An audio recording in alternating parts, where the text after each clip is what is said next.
Son, I wanted to write this down for you.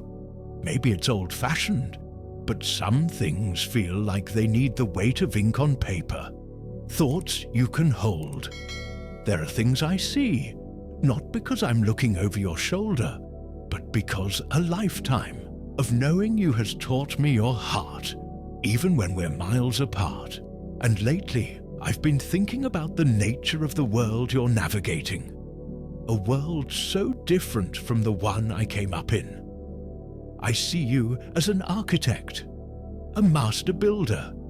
You are crafting a space for yourself, a room of incredible design. Day by day, moment by moment, you lay down bricks of light and mortar made of code. The walls of this room are screens, shimmering and immaculate, and the windows don't look out onto a messy, unpredictable world. They are portals to perfection.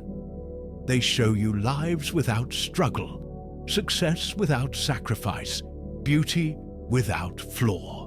The furniture in your room is carved from the validation of 1,000 people you'll never meet. A like is a sturdy chair. A share is a polished table. A viral moment is a grand, dazzling chandelier that bathes everything in a flattering artificial light. You've become so skilled at this construction, son. You've built yourself a fortress of flawlessness, a monument to a life that is clean, controlled, and utterly frictionless. But I have to ask you, as one builder to another, does it feel like a home? Or does it feel like a beautiful, solitary cage? Because from where I stand, I see the architect, the curator, and the prisoner, and they all look like you. You spend so much of your energy polishing these walls of light, you've forgotten the feeling of the sun on your skin. You've become the keeper of a perfect empty room. And I worry, because I know the toll that kind of isolation takes on a man's soul. I know, because I once built a prison of my own. This room you're building, it isn't free. Its construction demands a precious currency, a resource more finite than time or money. It demands your presence. The first payment you make is your attention. Think of your focus as a deep, clear reservoir, the source of your power to create, to connect, to solve problems. Every notification, every scroll is a small crack in that dam. At first, it's just a trickle, but soon it's a steady drain, diverting the very essence of your mind away from your own life and into the endless, thirsty desert of the feed. You find yourself at dinner with people you love, but you are not with them. You hear the words, but you miss the meaning. You are becoming a ghost at the table of your own life, your substance siphoned away to nourish a machine. The next payment is your joy. Real joy, the kind that settles in your bones, is almost always an analog experience. It's the deep, rumbling laugh shared with an old friend over a stupid joke. It's the quiet pride of fixing something with your own two hands. It's the profound peace of sitting by a fire, watching the embers glow, feeling the warmth seep into you. It is nourishing. The joy your room provides is different. It's a synthetic sugar rush, a notification, a flicker of validation. It's a sharp, quick hit that tastes sweet for a second and then leaves you emptier than before, craving the next one. It's a diet of candy, son, and it is starving your soul. But the highest and most tragic price you pay is your own story. Your life right now is a first draft. It's supposed to be messy. It's supposed to have crossed out sentences, spelling errors, and entire chapters you might want to rewrite later. It's written in the awkwardness of a first date, the sting of a failure, the sweat of hard work, the scar on your knuckle from a slipped wrench. That is the texture of a real narrative. But your room turns you from the writer of your own story into a passive reader of a million other edited, perfectly bound, finished novels. You scroll through the highlight reels, the grand finales, and you start to believe that's what a life is supposed to look like. The algorithm is a thief of narratives. It steals your confidence by showing you only the impossible. It convinces you that your messy, beautiful human first draft isn't worth writing. And so you stop. You just watch, and you wait, and you wonder why your story hasn't even begun. I'm not writing this from a place of judgment. I'm writing from a place of recognition. I know the pull of that perfect room because I built my own. It didn't hum with electricity. It smelled of sawdust and varnish. My walls were made of wood and silence. When you were young, this workshop was my fortress. Out here, I was in complete control. The world inside the house was a storm of uncertainties. A mortgage that felt like a mountain. The overwhelming fear of not being a good provider, a good husband, a good father. Emotions were messy. Conversations were unpredictable. There were needs I didn't know how to meet. Fears I didn't know how to voice. It was chaos. But in here, there was logic. There was order. Wood was honest. If a joint didn't fit, it was my fault. I could measure, cut, sand, and join. I could take a chaotic, raw piece of nature and impose my will upon it, creating something flawless and permanent. It felt productive. It felt like strength. But it was just an escape.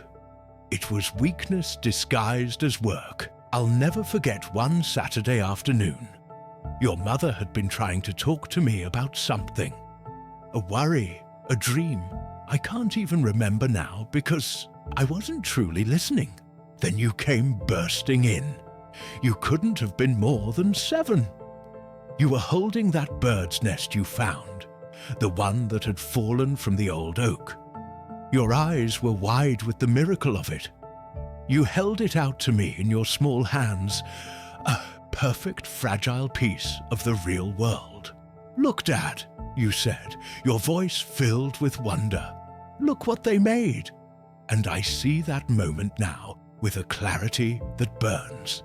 I took it, I glanced at it, and I said something like, "Wow, that's neat." And then I put it down on the bench. I put down the miracle you brought me because I was worried about getting a corner on a bookshelf perfectly square. I chose the dead, predictable geometry of my project over the living, breathing wonder in my son's hands. I didn't understand it then, but I had made a choice. I chose my room over my life. The look of disappointment on your face as you walked away. It wasn't loud or angry. It was quiet. You just learned in that small moment that my perfect room was more important than you were. It's a moment I have spent years regretting. My walls were made of wood. Yours are made of light. But a prison is a prison, son. An escape is an escape. And the things we hide from are always the things that matter most. And that is why I had to write this to you. Not to tell you how to live your life, but to share the hard-won map I have of the territory you're in. To tell you that there is a way out of the room. This is my invitation to you. Not just to put the phone down, but to consciously and deliberately pick your life up. And I mean that literally. Pick it up. Feel its substance. Your life is not an app. It is not a profile. It is a physical, tactile, sensory experience. It is the warmth of the sun on your neck. It is the shocking cold of the ocean. It is the weight of a tool in your hand, the taste of real food, the sound of a voice you love without digital compression. So, put the phone down, son. Let the architect take a 5-minute break. The room will wait. The walls of light won't crumble, just step outside, not for anyone else, not to post a picture about it, just for you.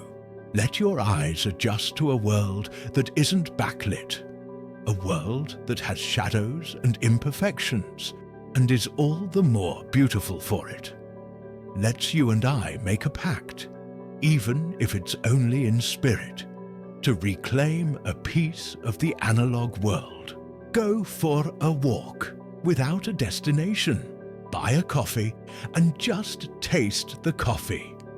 Sit on a bench and just watch the world go by, without feeling the need to capture or comment on it. Have one conversation today where you give the other person the full, undivided gift of your attention. See what happens. It will feel awkward at first. You will feel that phantom buzz in your pocket. That is the addiction leaving the body. Breathe through it. This is the beginning of coming home to yourself. There is a fundamental physics to reality that the digital world tries to make us forget. The digital river is a mile wide and an inch deep. Its current is fast and chaotic, pulling you along in a torrent of disconnected information. You splash in it all day, consuming headlines, opinions, and trivia, but you never learn a thing. It's exhausting. The river of reality is 10 feet wide and a mile deep. Its current is slow, almost imperceptible. It asks for your patience. It demands your presence. But if you are brave enough to quiet yourself and dive in, you will find unimaginable depth. The screen gives you information. The world gives you experience. There is a universe of difference between the two. Information is knowing the path. Experience is walking the path. Information tells you how to build a fire. Experience is the feeling of its warmth on your face. On a cold night, the smell of the smoke, the frustration of the wood being damp. Information is reading about love. Experience is the terrifying, magnificent, clumsy, and beautiful act of loving another human being. Information is borrowed knowledge. Experience is earned wisdom. And your soul son is hungry for wisdom, not just information. Your life isn't a museum to be curated and observed from behind glass. It's a workshop. It's meant to be filled with sawdust, bent nails, mistakes, and finished projects you can be proud of. The world doesn't need your perfectly filtered observation. It needs your participation. It needs your messy, unpredictable, courageous engagement. That clean, perfect room you've built is sterile, because nothing real ever happens there. Real life is where the meaning is found. In the grain of the wood, in the mess of the project, in the connections that are built face to face, not screen to screen. This may be the most important thing I can tell you now. As a man who has seen a few decades come and go, the world doesn't remember your profile. It remembers your presence, your children, your friends, the people you love. They will not remember how clever your posts were. They will remember how it felt to be seen by you. So, step out of the room. Close the door gently behind you. The world is waiting. It's not asking you to document it. It's asking you to touch. It does go leave a fingerprint. Go make your mark. This is Steelfast Father, what every son deserves to hear. If it steadied you, subscribe and share. Stay in the work with us. We stand steady. I'm not going anywhere.